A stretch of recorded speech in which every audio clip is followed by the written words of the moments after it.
Hi, I'm Brent Stafford, and this is RegWatch on location at Sovereign Juice Co. in Vancouver, British Columbia, Canada. And here with us is Jeremy White, the founder and CEO of Sovereign. How are you doing, Jeremy? I'm doing good, thank you. So tell our viewers about Sovereign Juice Co. How long have you been around? How big are you? How successful? Well, we started in 2014. I wanted to quit smoking. I looked up the local vape shop, happened to be 2 blocks away. I went in there and paid a ridiculous amount for a vaporizer and a couple bottles of juice. And I thought after vaping for about a week, I was thinking, I can make this myself. Started looking online and found some ingredients, ordered them up, and started to make my own flavors. Friends started liking my flavors and started buying them, and soon enough we were in production. I started in the spare room at my house, which nowadays nobody does that. It's not a clean environment, I guess, to produce juice. That only lasted for about 2 months, and then we moved into our first manufacturing facility. Took a few months to set that up, and Off to the races. Exactly, yeah. So, I mean, obviously, e-juice is a real business, isn't it? It is. Families and loved ones and dependents and houses and real estate and jobs all connected to it. No, exactly. We employ 7 people currently, and I'm responsible for all of their incomes, which is pretty huge. When I was working for a company in Burnaby years ago, I didn't think much of it, but that company was the reason why I was able to survive and live, and they weren't necessarily overregulated.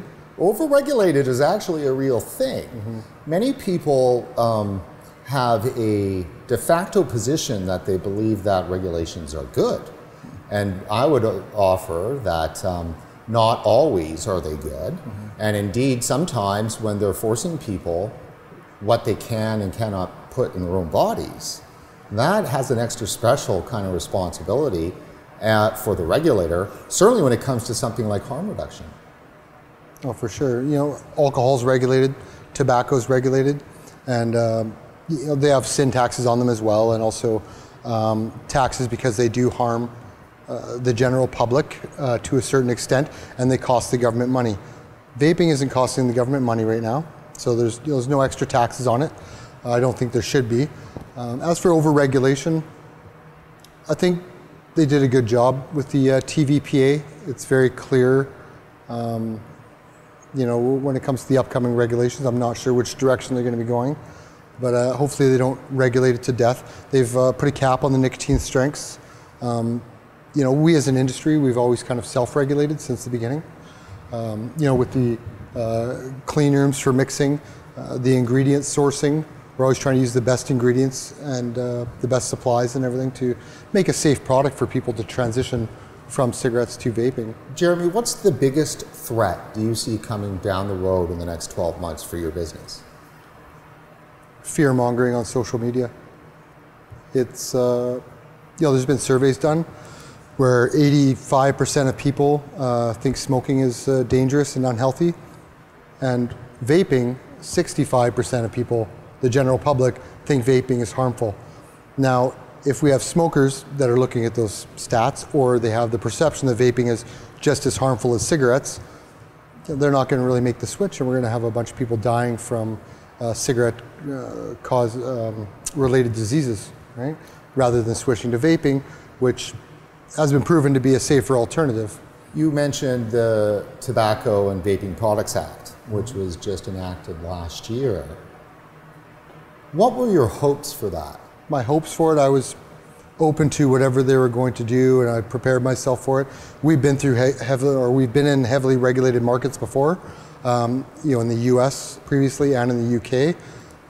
So I was hoping that they wouldn't restrict things too much.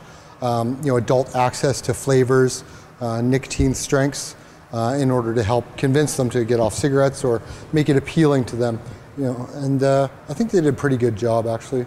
It's a balanced approach to regulation. Now, it's appearing that potentially there could be a crackdown on vaping in Canada as a result of the reported epidemic of teen vaping. What do you think about that? I think teens they'll do anything new that they're not allowed to do.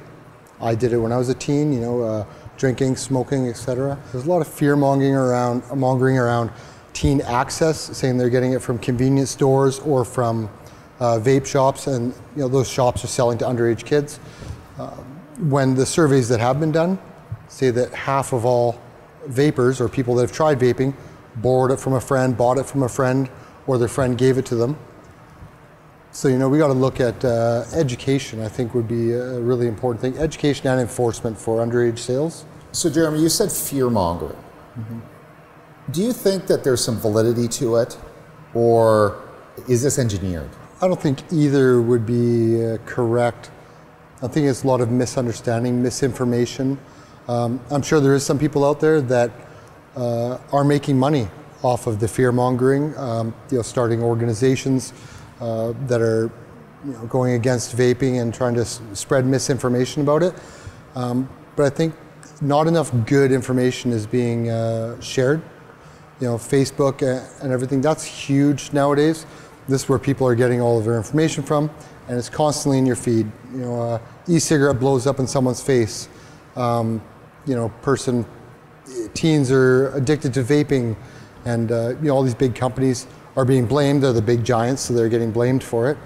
When in fact, we're just trying to get people to make a switch to vaping, and we're not trying to entice youth. And you know, I think it's just a bunch of misinformation being spread. So you make e-juice. That's your company. That's your business. Is it not more accurate to say that you make a nicotine delivery system? Yes, correct. So is there any moral issue for you in doing that? You're a purveyor of nicotine. Well, nicotine, they've shown that nicotine isn't addictive by itself. I've read studies like that. Some people may disagree with me, but it's when combined with the cigarette, the tobacco, the tar, and that delivery system, it becomes a lot more addictive. Nicotine in itself, in small doses, is not harmful. It's about as harmful as caffeine. You know, this is my opinion just from studies I've read, but you know, there is a factor of safety that you have to bring into play. Do you feel like a drug pusher? No, not at all.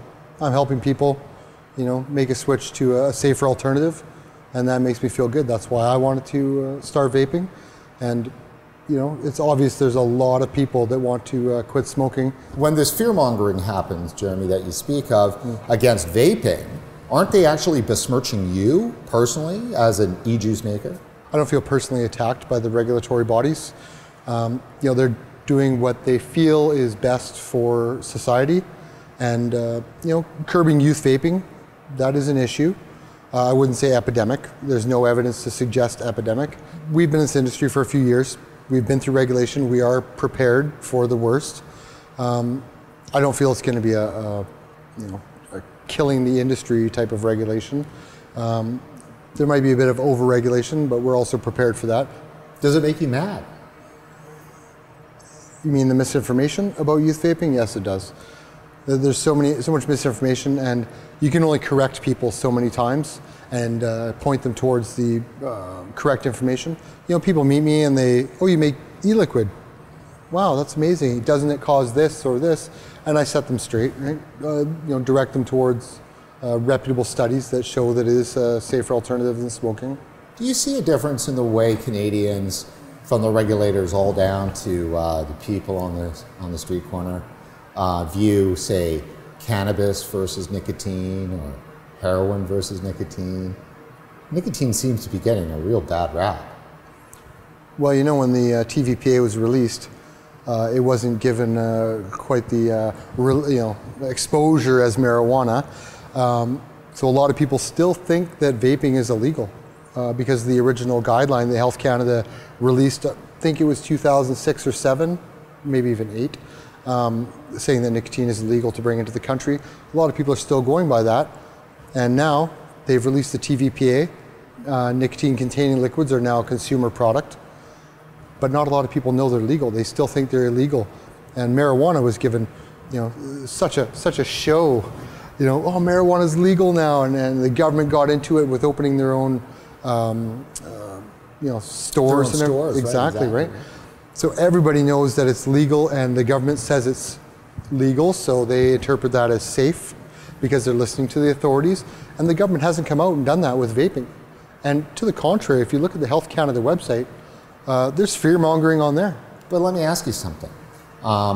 Tobacco Control truly believes that the entire vaping industry is corrupted by big tobacco. Wow, that's amazing. Big tobacco is just getting into vaping. They're relatively new. Been around for maybe 1 or 2 years that we've seen. They've obviously been researching and developing products for a few years now in order to compete in the space because they're losing money. Jeremy, big tobacco then for everybody, how much of your business do they own? Absolutely zero. How about the other e-juice companies you know?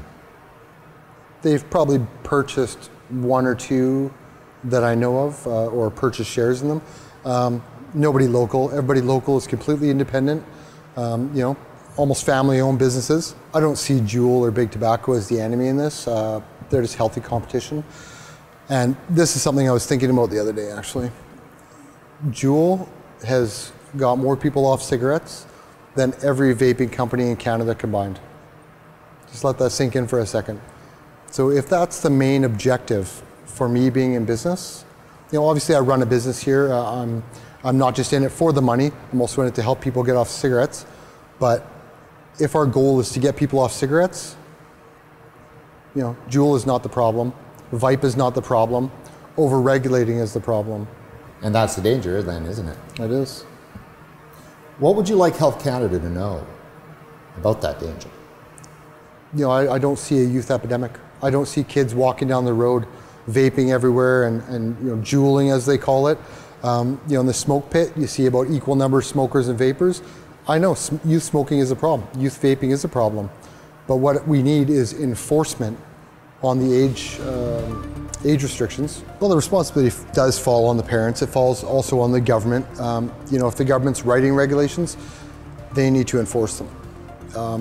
We've done a great job of regulating ourselves for years before any thought of regulation came about. It's been about 10 or 12 years now that vaping's been in Canada, and we didn't have this youth epidemic. We didn't have all of these issues that we have today. You've got a little bit of a present for us. Oh, I do? Yes. Yeah, all this... Go grab it, go grab it. All this regulation. All right, man, so what is this? You were telling me all about it. Well, vaping's getting dragged through the mud here, so we want to make vaping great again. Oh, look at that. Oh, that is awesome. Now, I'm wondering, am I going to get beat up for this? Oh, maybe. Maybe. Maybe. If I go to Chicago, maybe. If you don't, it didn't do its job. Yeah, that's great. Well, thank you very much, Jeremy. I appreciate it. You're welcome. Thank you.